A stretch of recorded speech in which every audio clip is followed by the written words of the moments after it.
Rencana Sitri sesungguhnya sederhana, tetapi efeknya mematikan.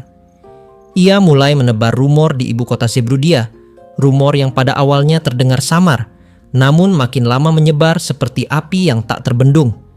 Desas-desus itu mengatakan bahwa Parti Starlight sebenarnya memiliki niat untuk menjajah manusia, sama seperti leluhur bangsa Roh Agung di masa lampau.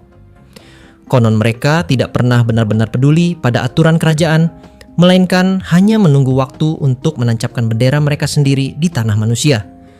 Awalnya, masyarakat masih ragu.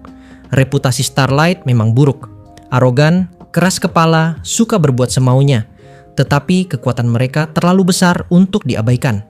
Negara masih bisa menoleransi perilaku itu, karena di balik semua keributan, Starlight juga pernah berjasa dalam menghadapi ancaman luar. Namun, rumor yang Sitri sebar menghancurkan keseimbangan tipis itu. Begitu desas-desus sampai di telinga para bangsawan, mereka melihat keberadaan Starlight sebagai bom waktu. Para pejabat tinggi berbisik bahwa jika dibiarkan lebih lama, kelompok itu benar-benar akan menjadi ancaman bagi kedaulatan Zebrudya. Puncaknya, dekrit raja dikeluarkan. Parti Starlight dinyatakan tidak lagi diinginkan di wilayah kerajaan. Mereka tidak dipenjara, tidak pula diburu, namun diusir secara resmi. Sanksi itu sama artinya dengan pengasingan. Status mereka jatuh dari pahlawan yang ditoleransi menjadi kelompok buangan. Di saat itulah Sitri memainkan perannya. Ia muncul di hadapan Starlight seperti penyelamat yang datang di tengah badai. Dengan suara penuh keyakinan, ia menawarkan perlindungan dari klan First Step. Ia menjelaskan bahwa bergabung dengan sebuah klan yang diakui berarti mendapatkan hak imunitas. Tidak ada negara yang bisa semena-mena mengusir mereka jika berada di bawah payung hukum sebuah klan besar. Selama mereka menerima perlindungan First Step, Zebrudya tidak akan mampu menyingkirkan mereka lagi. Namun harga diri Starlight terlalu tinggi. Mereka bukan kelompok yang mau menundukkan kepala hanya untuk sekadar mencari perlindungan. Penolakan itu sudah bisa diduga sejak awal, dan Sitri teringat pada instruksi rahasia dari Krai. Krai pernah berkata bahwa jika tawaran perlindungan gagal, ada senjata terakhir yang bisa digunakan. Senjata itu bernama Lucia.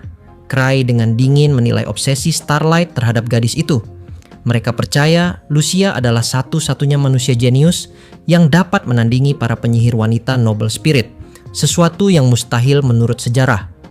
Perempuan memang dikenal sebagai penyihir terkuat karena tubuh mereka paling mampu menampung dan menyerap mana. Lebih dari itu, bangsa Roh Agung memiliki umur panjang yang memberi mereka waktu ratusan tahun untuk menyempurnakan sihir. Manusia dengan usia singkat tak lebih dari 100 tahun hampir mustahil mencapai titik itu. Tetapi, Lucia menghancurkan semua batasan tersebut. Dalam waktu kurang dari 2 tahun, ia mampu melampaui apa yang biasanya dicapai seorang noble spirit dalam ratusan tahun. Bagi Starlight, Lucia adalah cawan suci, rahasia yang mereka ingin dekati, pelajari, bahkan miliki. Menyebut namanya saja sudah cukup untuk menyalakan api dalam dada mereka. Itulah celah yang dimanfaatkan Sitri. Ia berpura-pura menyampaikan janji bahwa Lucia akan bermain dan belajar bersama mereka, asalkan mereka menerima perlindungan Krai. Ia tidak menjelaskan detail, tidak pula memberikan jaminan nyata, tetapi cukup mengisyaratkan bahwa bergabung dengan First Step akan membuka pintu menuju Lucia. Rencana itu tampak sembrono, seolah hanya bujuk rayu tanpa dasar. Namun hasilnya jauh melampaui perkiraan. Anggota Starlight yang semula bersikeras menolak, kini tercengang. Bagi mereka, kesempatan mendekati Lucia adalah harga yang bahkan lebih tinggi daripada kebebasan. Satu demi satu sikap mereka melunak. Penolakan berganti keraguan, lalu keraguan berubah menjadi kesepakatan. Akhirnya, Starlight menundukkan kepala. Mereka menerima tawaran untuk bergabung dengan First Step dengan satu syarat. Kebersamaan dengan Lucia harus menjadi bagian dari perjanjian itu. Di balik layar, Krai menyaksikan hasil dari rencana yang ia susun dengan sinis. Ia tidak peduli apakah janji itu nyata atau hanya umpan kosong. Yang penting adalah hasil akhirnya. Dengan memanfaatkan obsesi Starlight terhadap Lucia, ia berhasil menjinakkan kelompok yang dulunya mustahil didekati. Bagi banyak orang, Krai terlihat seperti seorang jenius dengan rencana yang penuh lapisan intrik. Padahal bagi dirinya sendiri, ini hanyalah strategi sederhana, menawarkan umpan yang tidak mungkin ditolak. Di ibu kota kerajaan Zerbrudia, keberadaan klan Hidden Curse sudah lama menjadi bahan pembicaraan, antara rasa hormat, rasa takut, dan rasa muak. Mereka dikenal sebagai klan hunter terkuat di ibu kota. Bahkan ada yang berani mengatakan satu-satunya klan yang benar-benar menguasai kota ini. Sejak awal berdirinya, Hidden Curse tidak pernah berjalan di jalur yang sama dengan klan-klan lain. Jika kebanyakan hunter hanya bertahan hidup dari misi kecil atau perburuan monster di pinggiran, Hidden Curse justru langsung menancapkan kukunya pada misi level tinggi. Bukan satu, bukan dua, tetapi hampir semua misi paling berbahaya dengan bayaran terbesar selalu jatuh ke tangan mereka. Para bangsawan kerajaan mempercayai Hidden Curse karena alasan sederhana, efisiensi dan hasil. Tidak ada laporan kegagalan.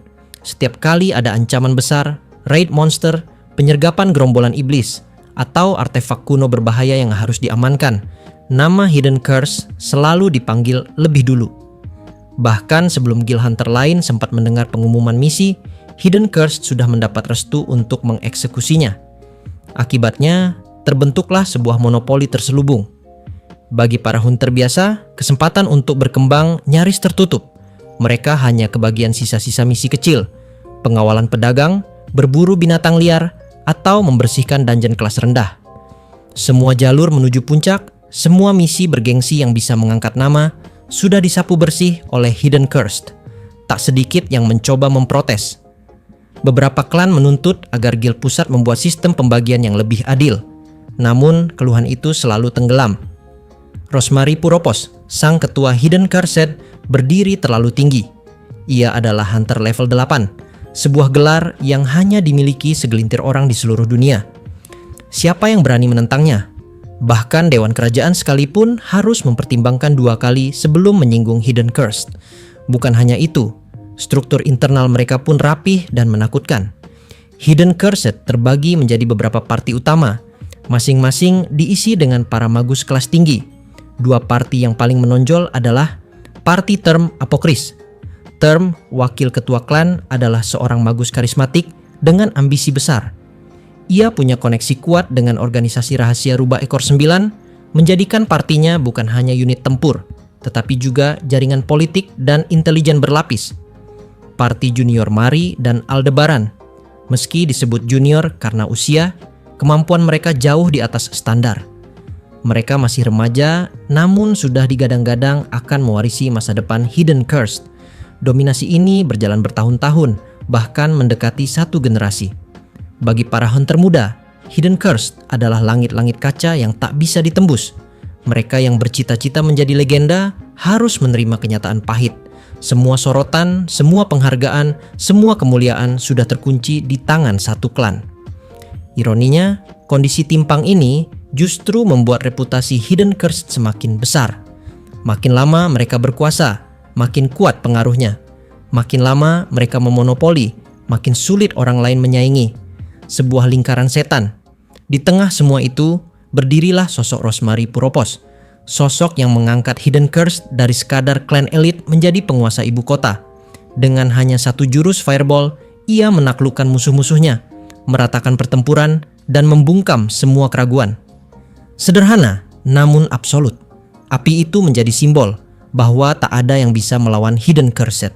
Dan saksi hidup yang pernah menyaksikan kekuatan itu, Garg Welters, tahu lebih dari siapapun betapa jurus tunggal tersebut bukan sekadar sihir.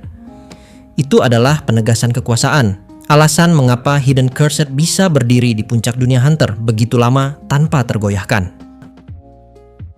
Tidak banyak yang tahu bahwa Garg Welters, ketua cabang asosiasi hunter di ibu kota Zerbrudia, sekaligus mantan hunter level 7 terkuat, pernah menjadi murid dari legenda hidup yang dikenal seluruh benua, sang Inferno Magician Rosemary Puropos.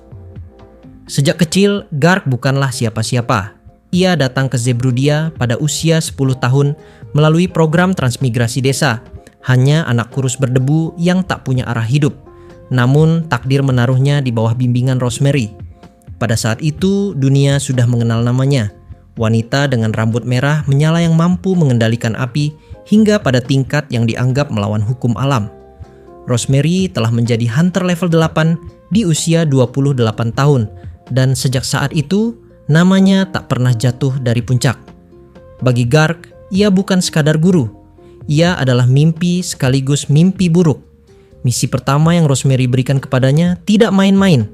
Bukan goblin, bukan troll, bukan pula orc, melainkan perburuan hidra air, monster kelas bencana yang sudah menelan puluhan korban di sebuah danau raksasa di kaki pegunungan barat Zebrudia. Danau itu tampak indah dari jauh, seperti permukaan kaca biru yang tenang. Namun begitu Garg dan gurunya tiba, kebenaran yang menakutkan segera muncul. Riak-riak muncul dari tengah danau, disusul 6 kepala menjulang tinggi, masing-masing sepanjang pohon oak. Sisik perak kebiruannya memantulkan cahaya matahari, dan setiap kali makhluk itu bernafas, gelombang besar menghantam tepian. Melihat itu, suara Garg bergetar, tangan kecilnya mencengkeram pedang yang masih terlalu berat baginya. Rosemary hanya melirik sebentar, kemudian tersenyum tipis. "Jangan banyak bicara. Perhatikan baik-baik, Garg. Hari ini kau akan belajar arti kata tak terkalahkan." Suara gurunya tenang, tapi setiap kata seperti cambuk. Lalu, tanpa peringatan, Hydra meraung dan melemparkan semburan air bertekanan dari salah satu kepalanya. Semburan itu melesat seperti tombak raksasa, menghantam daratan, merobek tanah hingga membentuk kawah panjang. Garg terhuyung mundur, matanya melebar. "Rosemary?" Ia berdiri tenang, jubah merahnya berkibar tertiup angin. Dengan satu gerakan ringan, dia mengayunkan tongkat sihirnya. Api meletup dari udara kosong, membentuk bola api sebesar gerbang kastil. Semburan air dan bola api bertabrakan di udara. Ledakan yang tercipta mengguncang pepohonan, menyebarkan uap panas yang menutupi pandangan. Namun, bukan Hydra yang mundur. Justru Rosemary melangkah maju, menembus kabut. Garg yang melihat gurunya sendirian melawan monster sebesar itu tidak bisa menahan dirinya. "Aku harus bantu!" teriaknya, berlari keluar dari persembunyian dengan pedang terhunus. Kepala Hydra yang paling dekat langsung menukik, cambuk lehernya melesat seperti rantai baja. Garg berusaha menangkis, dan seketika tubuhnya terlempar ke udara. Pedangnya patah, udara dalam paru-parunya dipaksa keluar, dan ia menghantam tanah keras hingga tak bisa bangkit lagi. Hydra tidak berhenti. 6 kepalanya menyerang serentak, mencambukkan leher seperti cambuk baja.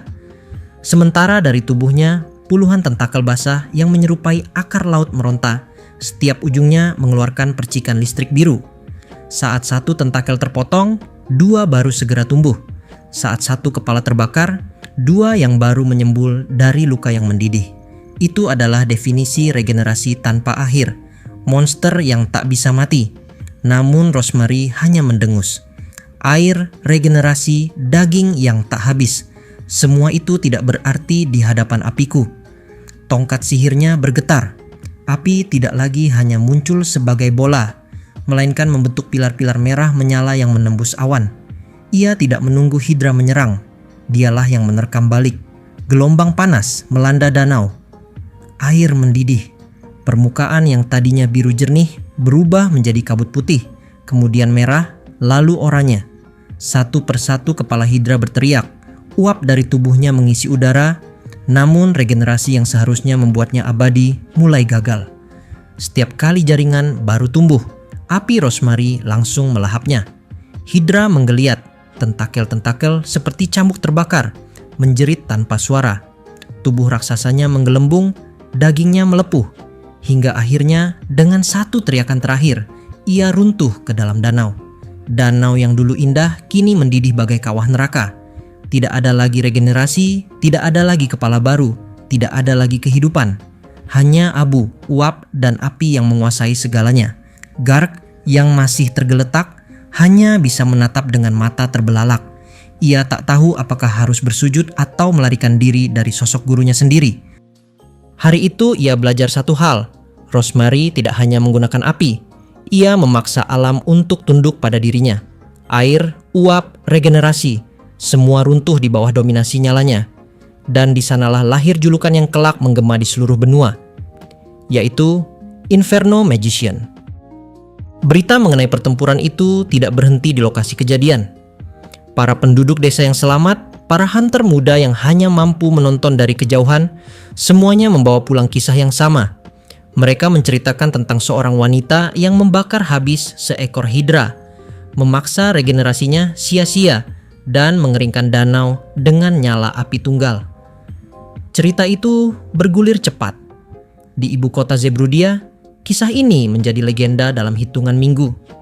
Tidak ada lagi yang meragukan posisi Rosemary sebagai hunter level 8. Ia tidak hanya kuat, tetapi dianggap menyalahi hukum alam.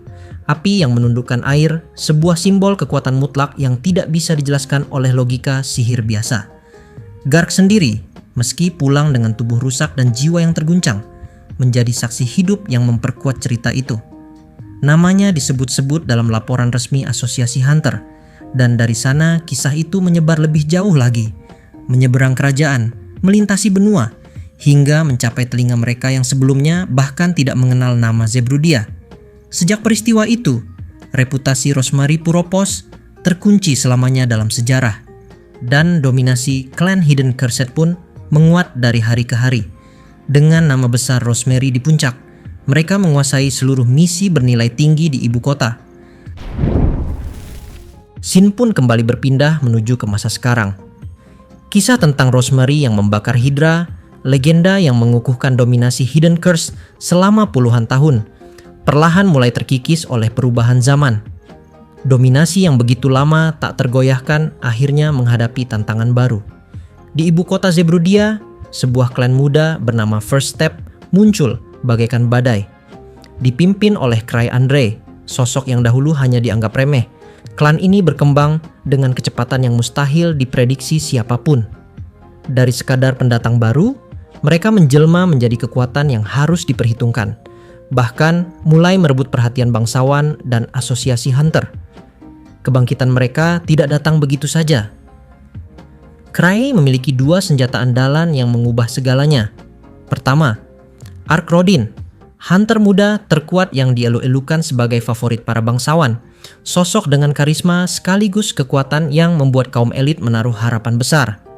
Kedua, Sven-Anger, murid teladan dari Ordo Gereja Suci, yang kehadirannya memberi legitimasi spiritual dan kepercayaan dari kalangan religius. Dengan dua nama besar ini, Satu Step bukan hanya sekadar klan muda, melainkan fenomena baru yang tidak bisa diabaikan. Reputasi mereka melesat. Misi-misi besar yang selama ini dimonopoli Hidden Curse perlahan mulai beralih. Bangsawan yang dulu hanya mengenal Rosemary kini menyebut nama Arc Rodin. Gereja yang dahulu hanya mengandalkan dukungan Hidden Curse mulai menaruh pandangan pada Sven-Anger. Sedikit demi sedikit, dominasi Hidden Curse mulai runtuh. Perubahan ini menyalakan bara konflik. Rosemary, legenda hidup yang selama puluhan tahun berdiri di puncak, menyadari ancaman nyata di depan matanya. Ia bukan hanya melihat Satu Step sebagai pendatang baru, tetapi juga sebagai bayangan yang bisa merampas kejayaan panjang Hidden Curse. Di saat itulah ia mulai menaruh perhatian pada sebuah langkah baru. Rosemary berniat meningkatkan kekuatannya lebih jauh lagi, bukan hanya melalui kekuatan pribadinya, melainkan dengan merekrut pihak yang dianggap mampu menutup celah. Party Starlight. Namun langkah itu tidak sederhana, karena niat Rosemary untuk menjadikan Starlight bagian dari Hidden Curse akan berbenturan langsung dengan rencana yang telah lebih dahulu disusun oleh Cry Andre. Dan mulai dari sanalah, pertempuran dari mereka akan berakhir pada video berikutnya.